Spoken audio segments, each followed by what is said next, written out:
A lot of people get financial advice from outsiders. If maybe a financial planner, a stockbroker, a real estate broker, but they're not on the inside of the deal. And one of the reasons I like being an entrepreneur and being a real estate guy is I'm always trading from the inside. I know the deal. I'm part of the deal. I am the deal, But the average person who buys like stocks, bonds, mutual funds, ETFs, and saves money, they're outsiders. They have no idea what's going on between them and the real world of inside. So Jim Rickards and Nomi Prinz, they were, Jim was with the CIA, long-term capital management, the Pentagon, and they're the inside on what's going on with money. Nomi Prinz was with Solomon and Lehman Brothers and Goldman Sachs. They're insiders. And I was this little guy on the outside trying to figure out, what are those guys doing? How are it's almost like, what's the wizard doing? How is the wizard pulling these handles and all this? And we're all outside jumping around doing as they tell us. You should save money. Okay, I'll save money. You should buy stocks. Okay, I'll buy stocks. You should put some money in bonds. Okay, I'll buy. And I said, there's a wizard in there. I want to know who that wizard is. And so Jim and these guys are as close to the wizard as I could get. How does a 9-year-old kid in Hawaii, a poor kid, get to this point? Yeah. Well, I wasn't poor by most people's standards, but I came from a family with a poor attitude, if you know what I mean. Because rich, poor, middle class, poverty starts with a fundamental attitude. So I was in Hawaii, I was 9 years old. My father was the head of education, PhD, very smart man, good guy. And for some reason, we moved across town and I went to a school with rich kids. So this is a little town called Hilo, Hawaii.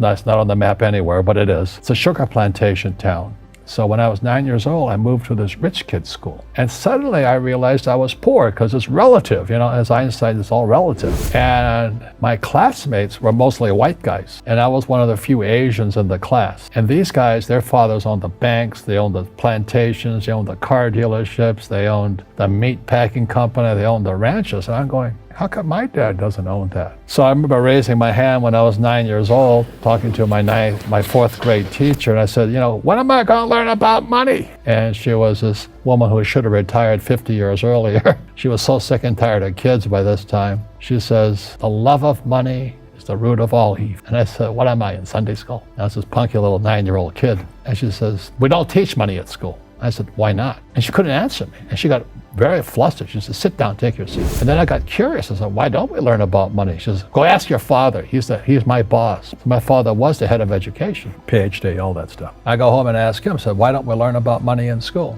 And he looked at me and said, because the government doesn't let us teach that subject. The government tells us what we can teach and what we can't teach. And I thought that was strange. And I said, but aren't we going to school to learn about money? He says, no, your job is to get a job. I said, but you get a job to earn money. He goes, no, you're supposed to just get a job. I went, no.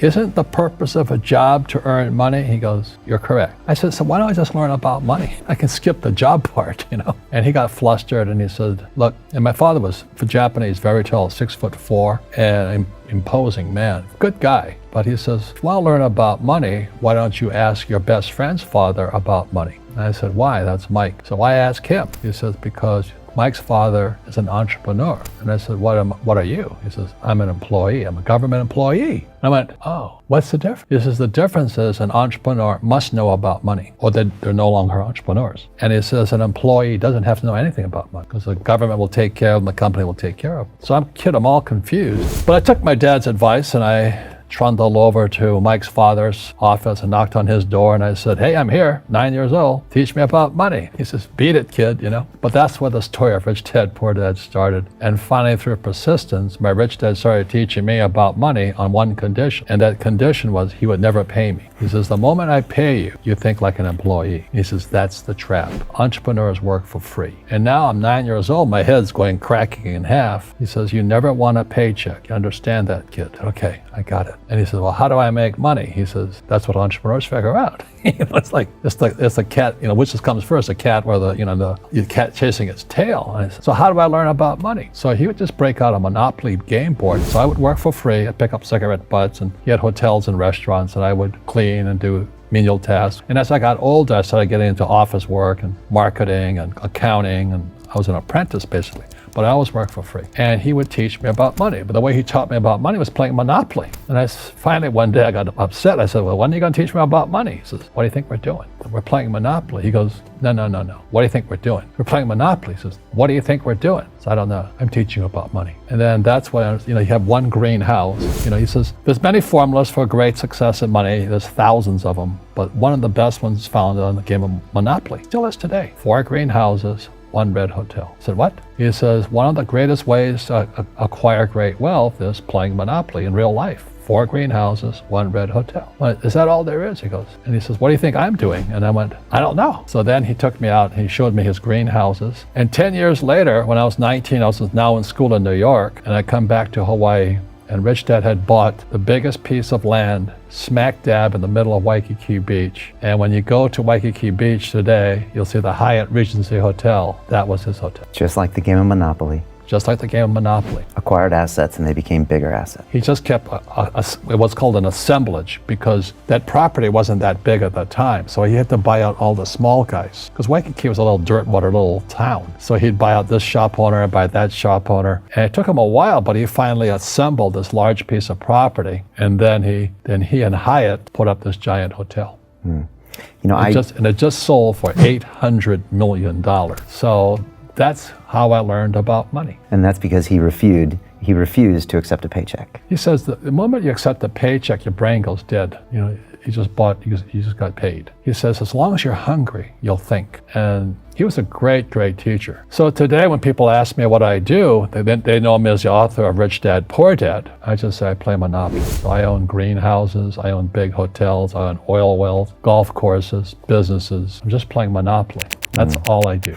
I re-listened to your book on the flight over from London, and I hadn't listened to it in maybe 6 years. And the first time I read Rich Dad, Poor Dad, I thought it was a book about money. But when I listened to it a couple days ago, I saw it differently. I saw it as a book about fear, about self-knowledge, about mindset, because you're just describing these people, and they're in this world that they don't want to acknowledge that they're in. It's almost a prison in their own mind. Right. Is that what you were trying to get across when you wrote that book? Well, I don't know what I was trying to get across. I just, the fact of the matter was I created this board game called Cash Flow. Yeah. And I couldn't sell the board game. So I had to write a brochure. And the brochure I wrote was Rich Dad, Poor Dad. So Cash Flow came out in 1996 and Rich Dad, Poor Dad came out in 97. So the real fact of the matter is Cash Flow is about accounting. Rich Dad, Poor Dad is a book on accounting, income statement, balance sheet, statement of cash flow. But if you've ever taken accounting courses, there is no more course more boring than accounting. So to have Rich Dad, Poor Dad be a book on accounting and be the #1 personal finance book of all times, that says something. And it sold the cash flow game, and today there's thousands of cash flow clubs all over the world. And the mission statement was people teaching people. You can bypass that school system, because the school system will never teach you about money. The school system was designed to teach you to be an employee, which is important, or a doctor or a lawyer, a specialist, but never about money. So once I got old enough and I had already retired and I was rich and I was fairly well off, it was kind of a social conscience. I said, I have to share what I know. So that's why, and it took till 1996 for the cash flow board game to come out, because I could see this crash coming, which came out in 1998, and then Rich Dad, Poor Dad came in 97. And the story goes, every publisher turned me down. They said, you don't know what you're talking about. Because they said savers were losers, your house is not an asset, and the rich don't work for money. And so the publishers are like my dad, academic superstars, they're A students in school. And so they turned the book down.